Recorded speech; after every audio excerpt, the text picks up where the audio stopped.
दोस्तों, आयुर्वेद भारतीय इतिहास का एक ऐसा शास्त्र है जो खुद में अनेक रहस्य छुपाए बैठा है। आज भी जब विज्ञान इतनी प्रगति कर चुका है, तब भी आधुनिक वैज्ञानिक आयुर्वेद में लिखी चिकित्सा विधियों को जानने का प्रयास कर रहे हैं। उनके लिए यह बात रहस्य बनी हुई है कि जहां आज के समय में दवाएं कुछ दशक बाद ही रेजिस्टेंट हो जाती हैं, वहीं आयुर्वेद की औषधियां हजारों वर्षों के बाद भी समान रूप से इफेक्टिव हैं। आयुर्वेद को जानने के लिए जरूरी है कि इसका ओरिजिन कैसे हुआ, इस बात को जाना जाए। हिंदू वैदिक धर्म में 4 वेदों का वर्णन मिलता है। इन्हीं 4 वेदों के 4 उपवेद भी बताए गए हैं, जो कि इस प्रकार हैं। धनुर्वेद, जिसमें सैन्य विज्ञान यानी मिलिट्री साइंस के बारे में बताया गया है। गंधर्व वेद, जिसमें संगीत एवं म्यूजिकल इंस्ट्रूमेंट का वर्णन मिलता है।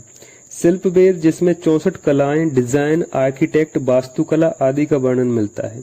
आयुर्वेद यह एक ऐसा चिकित्सा शास्त्र है जिसमें औषधियों, रोगों, चिकित्सा विधियों, मानसिक एवं शारीरिक व्याधियों के वर्णन के साथ ही लाइफ स्टाइल को इम्प्रूव करने की विधियों का भी वर्णन मिलता है।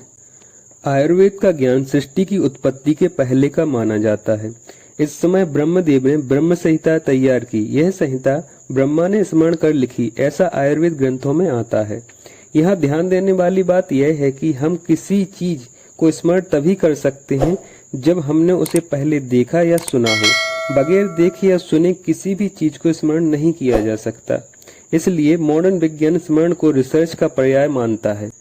यह ब्रह्म संहिता जब कंप्लीट हुई तो उस समय ब्रह्म संहिता में 1 लाख श्लोक एवं 1000 चैप्टर थे। क्योंकि प्राचीन काल में पुस्तकों को लिखा नहीं जाता था, ज्ञान को गुरु के द्वारा अपने शिष्य को याद कराया जाता था। इसलिए ब्रह्मदेव ने अपने शिष्य के रूप में अपने ही पुत्र प्रजापति दक्ष को चुना, जो उस समय संपूर्ण पृथ्वी के प्रजापालक थे, यानी कह सकते हैं कि राजा थे। यह मनुष्य एवं देवों दोनों के ही राजा थे। जब प्रजापति दक्ष ने यह ज्ञान अपने पिता ब्रह्मा से प्राप्त कर लिया तो उनके पास एक समस्या उत्पन्न हो गई, क्योंकि एक राजा अपनी ड्यूटी करे या चिकित्सा। इसलिए प्रजापति ने अश्विनी कुमार नाम के 2 देव पुरुषों को चुना और उन्हें अपना शिष्य बनाकर यह कंप्लीट आयुर्वेद ज्ञान उनको दे दिया। ज्ञान प्राप्ति के बाद अश्विनी कुमार प्रजापति के दरबार में वैद्य बनकर रहने लगे। कुछ समय बाद देवासुर संग्राम में कई देव बुरी तरह घायल हो गए। तब जरूरत जानकर अश्विनी कुमारों ने इंद्र को अपना शिष्य चुना और उन्हें भी आयुर्वेद चिकित्सा का ज्ञान दिया। इस तरह यह आयुर्वेद ब्रह्मा से देवराज इंद्र तक गुरु शिष्य परंपरा द्वारा पहुंचा।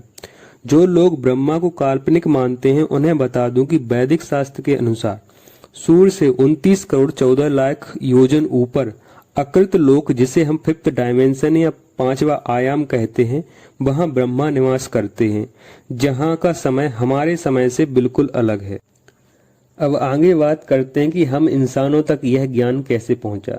जब धरती पर मनुष्यों को रोगों से पीड़ित देखा तो प्रयागराज को बसाने वाले महर्षि भरद्वाज ने देवराज इंद्र से सहायता मांगी और उसी समय काशी के राजा धन्व के पुत्र धन्वंतरी जी भी देवराज इंद्र से युद्ध में घायल हुए, अंग भंग हुए सैनिकों की पीड़ा दूर करने की इच्छा लेकर प्रार्थना करने लगे। तब देवराज इंद्र ने भरद्वाज ऋषि एवं धन्वंतरी जी को अपने शिष्य के रूप में आयुर्वेद का ज्ञान दिया।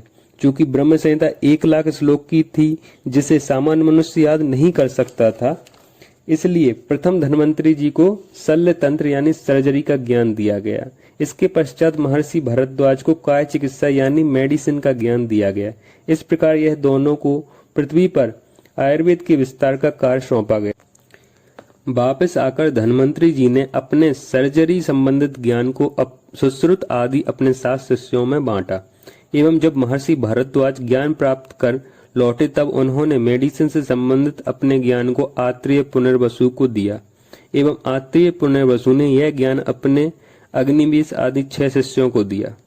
इसी के साथ महर्षि काश्यप, महर्षि अत्रि, महर्षि वशिष्ठ और महर्षि भृगु ने इंद्र से बाल रोग चिकित्सा मतलब पीडियाट्रिक मेडिसिन को प्राप्त करके अपने शिष्यों को बांटा।